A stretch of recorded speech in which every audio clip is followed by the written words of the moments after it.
Jasad wanita dalam bak mandi di Deli Serdang diduga dibunuh suami. Seorang tokoh pemuda di Medan tewas dengan bekas tembakan di kepala.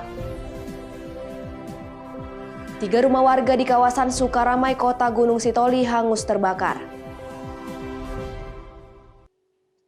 Selamat malam pemirsa, selain cuplikan berita tadi, kami juga akan menghadirkan beragam informasi menarik lainnya.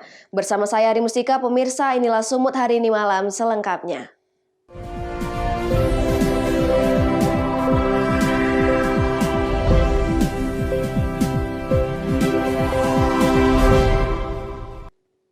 Kita ke informasi pertama pemirsa, pemilik toko bunga ditemukan tewas di dalam bak mandi di dalam rumahnya di Jalan Pembangunan di Desa Mulyarejo, Kecamatan Sunggal, Deli Serdang, Sumatera Utara, Sabtu malam.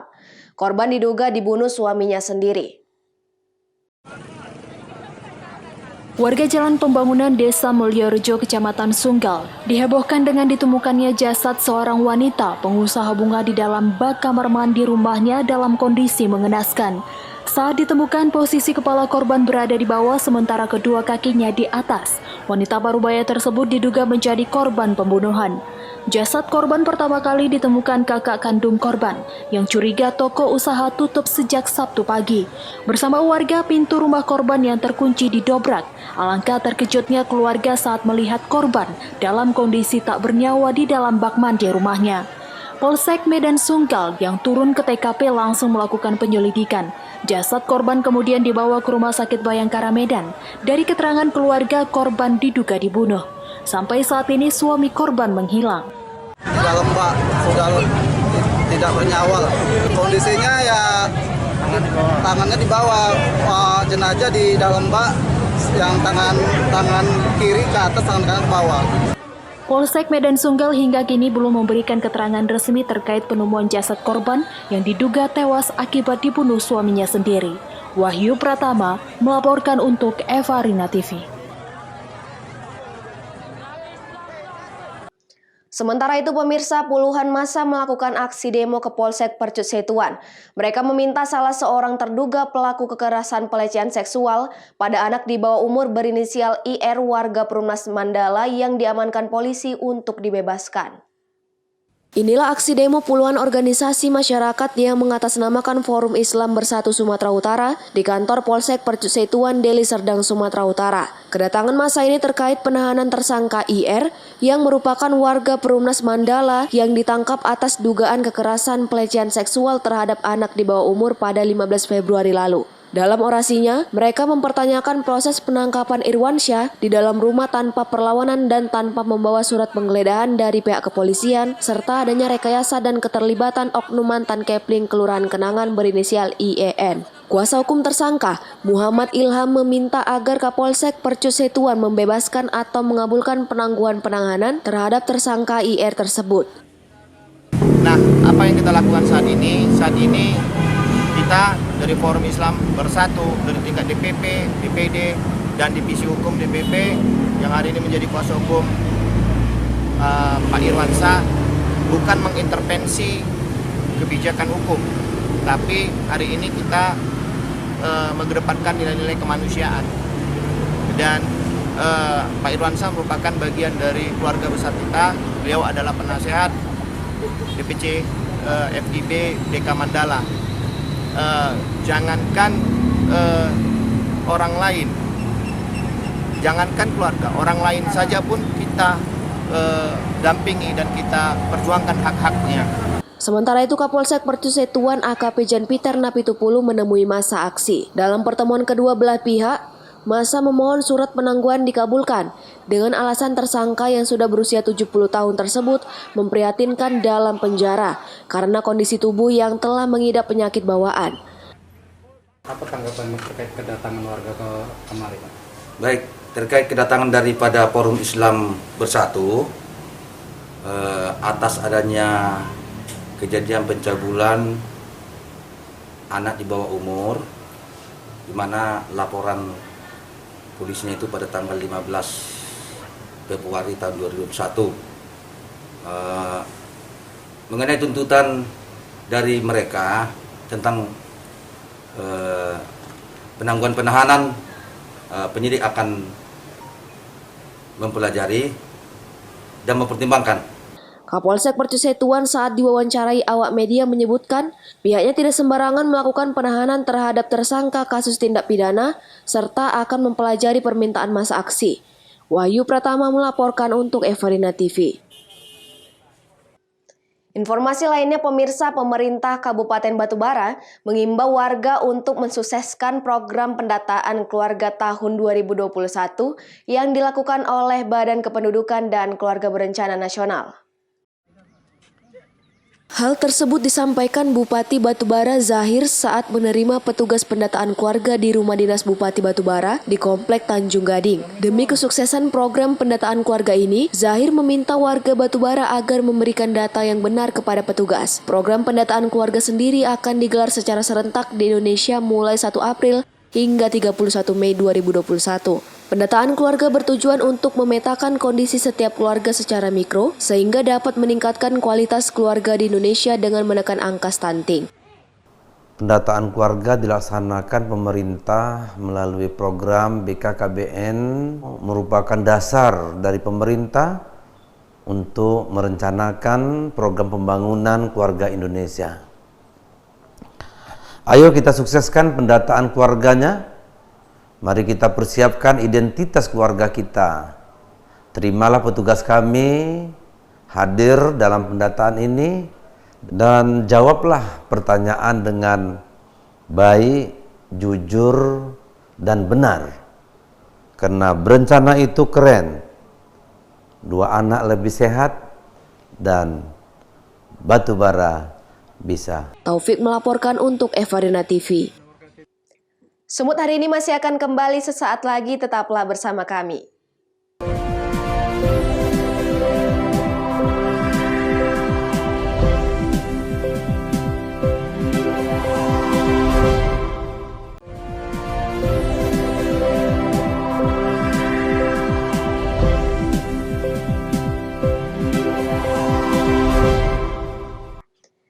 Terima kasih masih bersama kami. Pemirsa, seorang tokoh pemuda di Medan Minggu dini hari ditemukan tewas tergeletak di tengah jalan lintas Medan menuju Belawan. Korban tewas dengan luka tembak di kepala belakang tembus ke kening depan. Seorang pemuda korban penembakan bernama Rido Guna merupakan warga Gang Darmen, Kelurahan Besar, ditemukan tewas mengenaskan di Jalan Kolonel Yos Sudarso, kilometer 13, Kecamatan Medan Labuhan, Sumatera Utara.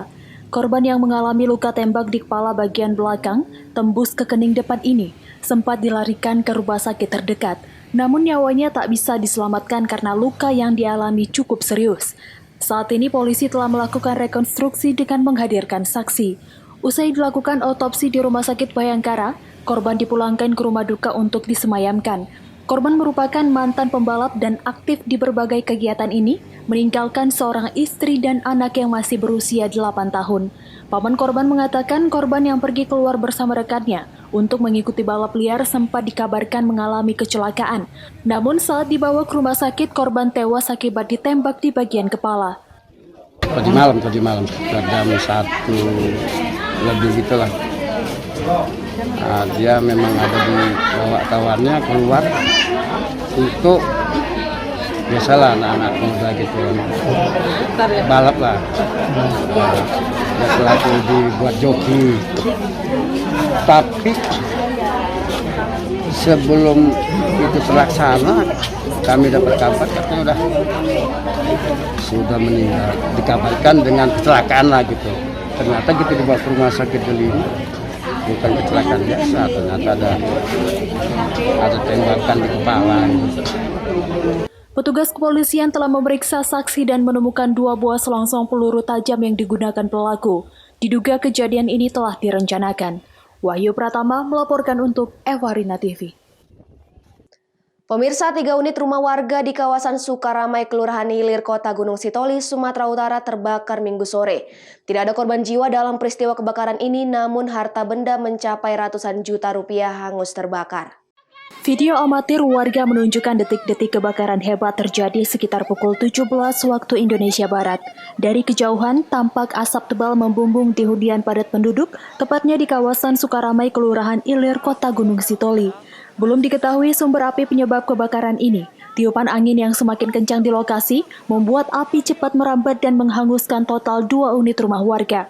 1 unit rumah lainnya berhasil diselamatkan.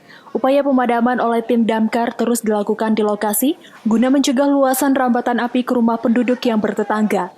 Tidak ada korban jiwa dalam peristiwa ini, namun kerugian ditaksir mencapai ratusan juta rupiah. Sementara hingga pukul 7 malam, tim pemadam masih berada di lokasi untuk memastikan titik api yang dipadamkan.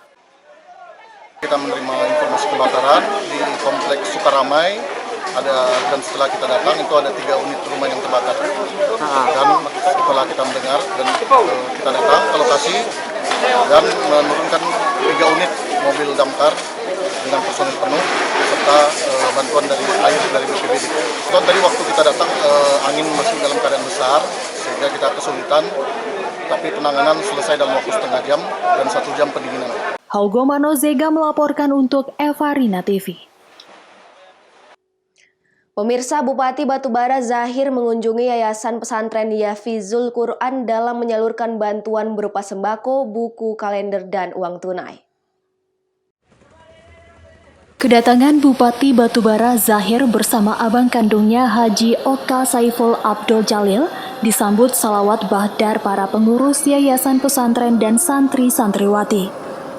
Dalam kunjungannya, Zahir mengajak para pengurus pesantren untuk selalu menerapkan protokol kesehatan di lingkungan pesantren dan berdoa agar pandemi segera berakhir. Selain itu, Zahir juga memberi santunan uang tunai, buku, kalender, dan sembako kepada pengurus Yayasan Pesantren Tafizul Quran Khoirul Ummah di Desa Guntung, Kecamatan 50 Pesisir Batubara. Menurut Bupati Batubara, mendekati bulan puasa, berkeliling melihat yayasan keagamaan yang terdampak COVID-19, pemerintah Batubara hadir untuk memberikan bantuan terhadap yayasan keagamaan yang ada di Batubara. Iya, kita dari liburnya kita keliling-keliling lah mendekati bulan puasa, melihat para yayasan-yayasan keagamaan, terutama agama Islam yang hari ini Khoirul Ummah ini kan terdampak COVID juga, jadi perlulah bantuan dari pemerintah. Kita lihat hari ini kita kasih beras dulu. Ada fasilitas lain yang perlu diperbaiki nanti kita siapkan. Ya, karena semua terdampak COVID ini kita harus bantu walaupun sedikit, waspada, sedikit pasti ada. Sementara itu, pengurus Yayasan Pesantren ini berterima kasih atas kedatangan dan bantuan Bupati Batubara yang peduli terhadap yayasan yang ia pimpin. Merasa senang sekali lah, banyak rasa berkah kedatangan bapak-bapak ini. Kami belum pernah datang ini kan, sekali ini alhamdulillah bersyukur kami kan atas bantuannya sudah datang kemari kan. Taufik melaporkan untuk Eva Rina TV. Sumut hari ini akan kembali sesaat lagi, tetaplah bersama kami.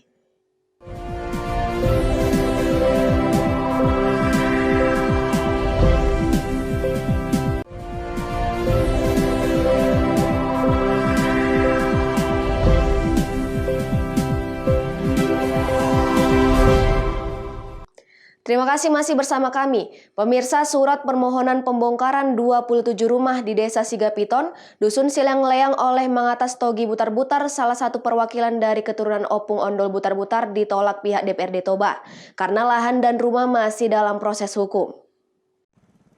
Beginilah situasi 27 rumah di Desa Sigapiton, Dusun Silangleang direncanakan akan dieksekusi oleh pihak BPODT. Beberapa rumah tampak kosong namun sebagian masih dihuni oleh warga. Mengetahui rencana pembongkaran, Mangatas Togi Butar-Butar, salah satu perwakilan dari keturunan Opung Ondol Butar-Butar, menyampaikan surat permohonan mediasi kepada DPRD Kabupaten Toba. Namun pihak DPRD Toba menyatakan tidak bisa mengintervensi hal tersebut karena lahan dan rumah masih dalam proses hukum. Saya mewakili dari perkumpulan Persaudaraan Peparno Podol Butar-Butar Desa Sigapiton, yang sekarang kita berada di lokasi tanah adat kita, yang dulunya ini dusun tua, namanya Dusun Silangleang. Jadi historis tanah ini, bahwa tanah ini adalah benar-benar tanah adat kami yang diturunkan dari leluhur kami Podol. Sekarang mulai dari opung kami Podol yang berada dari Sibisa, bermukim di sini diperkirakan sudah hampir sebelum merdeka lah ya, diperkirakan 1.800-an sudah di sini. Dan sudah ada sampai generasi ke-9. Jadi awalnya ini dari penuturan orang tua kami terdahulu bahwa ini lahan ini pernah dipinjam pakai oleh kehutanan dinas provinsi dalam rangka perluasan tanaman hutan, itu reboisasi. Mereka bilang bahwa pohon-pohon tusam yang ditanam ini sebenarnya untuk masyarakat juga. Ternyata seiring berjalan waktu, sejak ini diserahkan, kami tidak pernah menikmati apa-apapun dari hasil reboisasi ini. Sementara menurut keterangan dari perwakilan masyarakat adat Opung Ondol Butar-Butar, lahan seluas 120 hektar dan 27 rumah pada saat ini adalah milik keturunan Opung Ondol Butar-Butar dan telah menguasai tanah secara turun-temurun. Hal itu dibuktikan dengan adanya makam leluhur keturunan Opung Ondol Butar-Butar yang sudah berumur ratusan tahun. Direktur Destinasi Pariwisata BPODT Tata S. Ridwanullah mengatakan bahwa lahan tidak dalam sengketa, tetapi sudah dimenangkan di PT UN dan Mahkamah Agung. BPODT dan pemerintah juga sudah memberikan dana santunan sebesar 800 juta kepada masyarakat adat. Terkait banyaknya sengketa-sengketa lahan Bang di BPODT yang sampai kan masih bersengketa di pengadilan ini Pak. Jadi bagaimana itu Pak? Bukan sengketa lahan, ini lahan milik negara gitu ya. Tidak ada kami membebaskan lahan, tidak ada. Jadi sudah kita menang di PT Tun sampai Mahkamah Agung untuk terkait ada gugatan dari sekelompok kecil masyarakat yang sebetulnya pun kita sudah berikan titipkan anggaran atau dana untuk kerohiman atau kesantunannya itu di Bank Persepsi. Tinggal dari teman-teman itu saja mau ngambil atau tidak kan gitu ya. Ada 26 yang membangun dan di sini rumah tersebut. Kalau kita bilang rumah, apakah layak dibilang rumah saya juga kurang tahu. Itu bangunan tidak berizin membangun di lahan milik negara gitu. Karena sudah terbit sertifikat baru mereka melakukan pembangunan gitu ya di tahun 2018. Berapa dana itu? Ada 800 jutaan dari untuk 26 orang itu yang kita siapkan ada di Bank Persepsi, silakan diambil.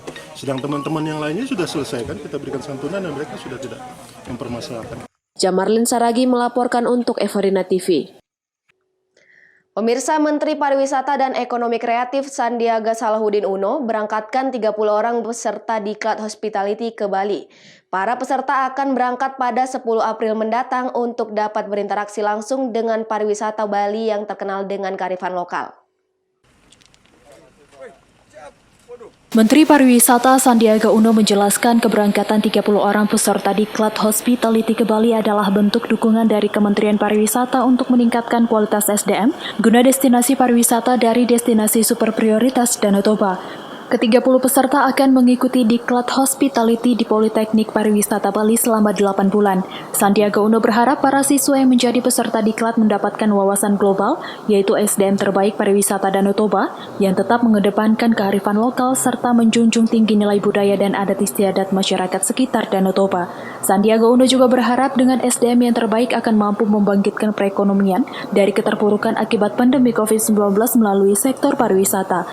Harapannya agar setelah 8 bulan mereka kembali mendapatkan wawasan global, yaitu SDM terbaik pariwisata dari Bali, tapi juga berkearifan lokal, yaitu menjunjung tinggi kebudayaan dan nilai-nilai luhur yang sudah dimiliki oleh daerah Danau Toba dan sekitarnya, membangkitkan motivasi dan memompa semangat bahwa kita akan segera bangkit dari keterpurukan yang diakibatkan oleh pandemi ini, dan kita bisa membuka peluang untuk anak-anak muda kita menjadi SDM terbaik kelas dunia, dan kita juga bisa membangun desa-desa yang ada di sekitar kawasan Danau Toba ini. Baik, terima kasih. Jadi kami dari Kepolisian Republik Indonesia yang pasti akan tetap mendukung program prioritas khususnya di wisata ini, di mana saat ini kita mungkin dalam waktu dekat kita akan meresmikan kantor di Pamovit Polda yang akan nanti bertempat di Ajibata. Jamarlin Saragi melaporkan untuk Evarina TV. Pemirsa, demikianlah rangka informasi dalam Sumut hari ini malam. Saya Ari Mustika mewakili kerabat kerja yang bertugas pamit undur diri. Terima kasih atas kebersamaan Anda dan sampai jumpa.